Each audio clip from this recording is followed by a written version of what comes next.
You're gay.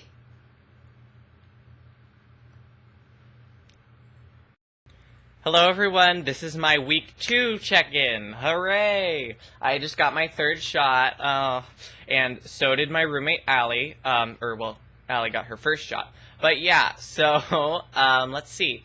This shot is much better than the 2nd one. I mean, they're both great, because this is what we want. But this one, you know, it hasn't really affected me. Sorry.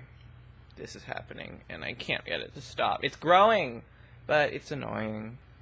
It hasn't gotten me, like, tired or anything. My body's definitely adjusted to the levels that it's getting, and, you know, couldn't be more welcome. So I'm feeling good. As far as changes, I already told you last week that I was definitely noticing some notable changes to my skin. And I've noticed some changes actually to the hair on my face and body is growing at a much slower rate, which is like, yeah, about time. Nobody wanted you here. So I'm happy. I'm doing really well. I've also been bloating a lot, but, you know. This week's video is going to be on why I decided to transition. For those of you that know me better and have talked to me about this in the past, you'll know that, like, this was might have seemed like an abrupt decision, and maybe this will give more context onto my journey grappling with this. So, I guess we can start from square one.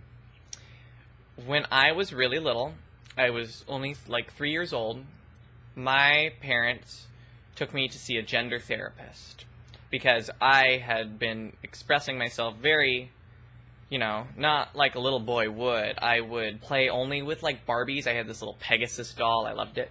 And my sister would dress me up in her little dresses, and I would just never take them off and walk around and just be like, ugh.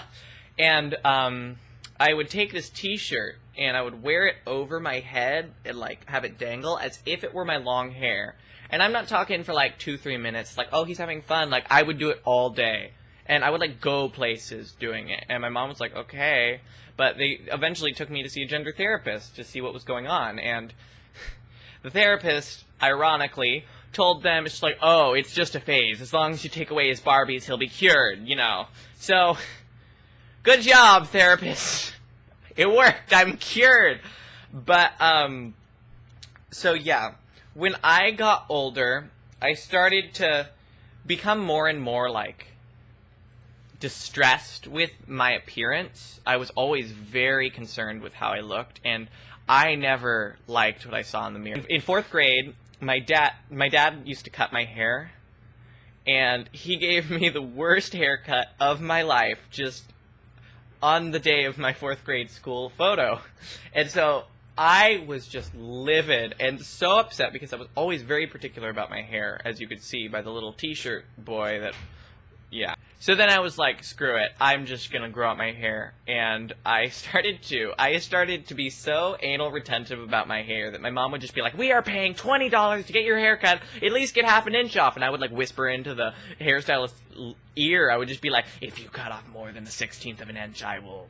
And I wasn't playing around. My hair looked awful. It was center part down the... Let me show you.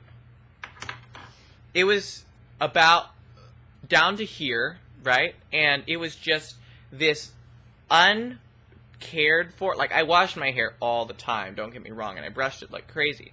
But it was the worst hairstyle possibly ever. Like, I mean, look at this. This doesn't look good on anyone. So that happened. After that whole process of being crazy about my hair, I kind of grew out of it, and I auditioned for a community theater play. It was The Jungle Book. I auditioned with the song eBay by Weird Al Yankovic, and I was cast as Baloo the Bear, and it was so fun. I loved it, and I kept doing shows with them. I was in Cinderella, I was Mr. Toad in Wind in the Willows, and it was, like, the best experience ever.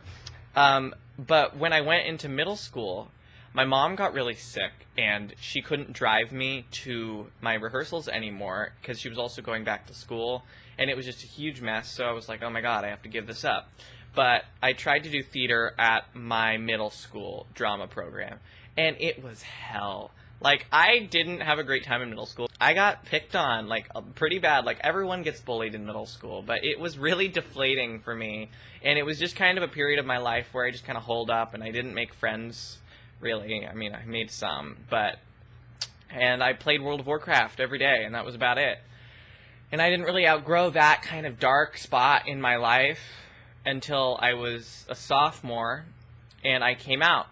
The way I came out was I saw my girlfriend's boobs, and then the next day I told her I was gay. It was great. Sorry, Jody.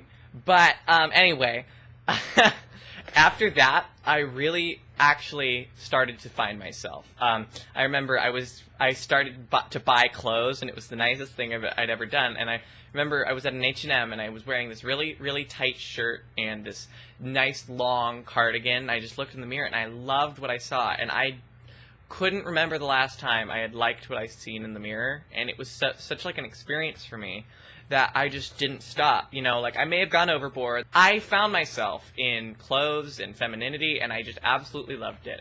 But the more and more I started to do that, more people are just like, have you thought you might not just be gay? It's like, what do you mean? It's like, and people told me what it was to be transgender. Like, I had known, but I didn't really, you know, so I looked up what it was, and I read like a billion websites. A lot of them were really sad and really terrifying, but a lot of them were really inspiring. And they were just stories of transgender women and men and how they lived their lives.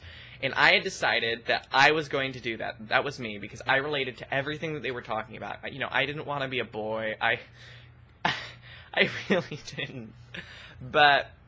So that was my junior year. I decided I wanted to do that, and I told my mom and my dad, and they were supportive. You know, it took them like a little while, like to get used to the idea, but then they were really on board. And you know, that was 2 years ago, and now I'm finally starting this 2 years later, and that just goes to show how open-minded they've really been about the experience. So I'm internally grateful for that. I sat down and thought, because I was really into theater. I had rejoined the theater program at my school.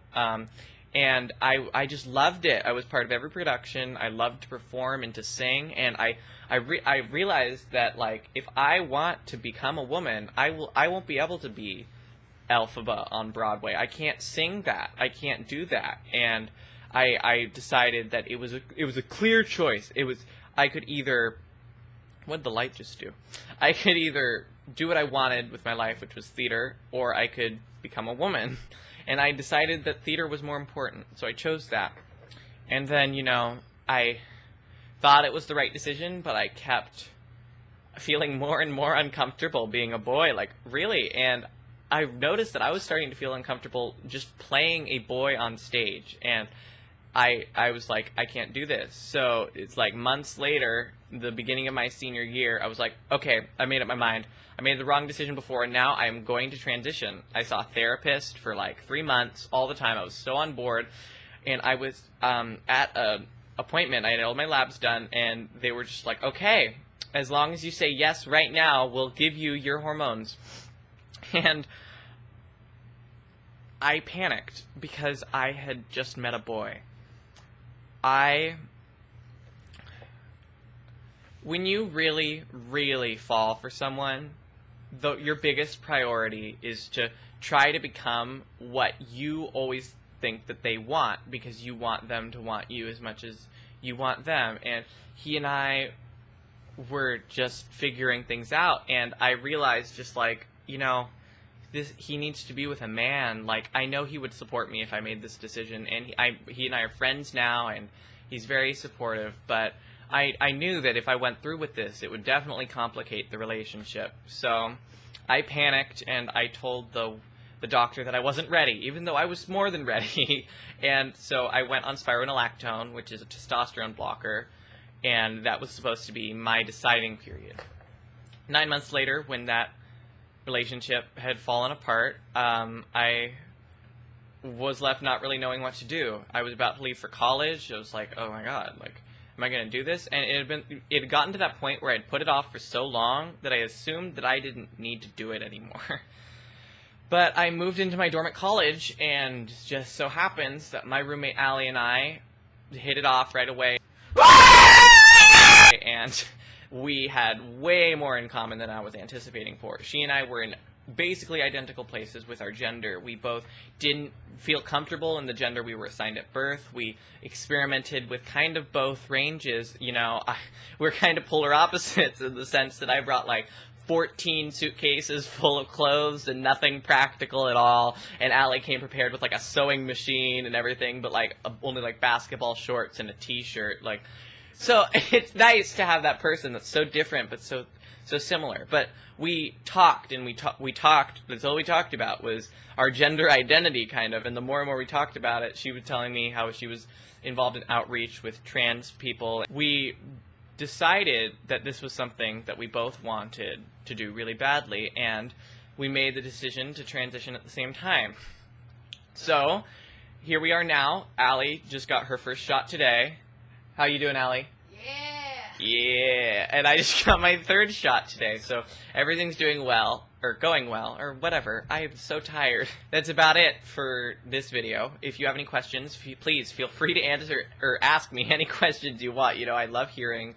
I've gotten way more views and subscribers than I ever anticipated I would be getting, so thank you guys, and I hope this answered any questions that any of you had, and for those of you that didn't,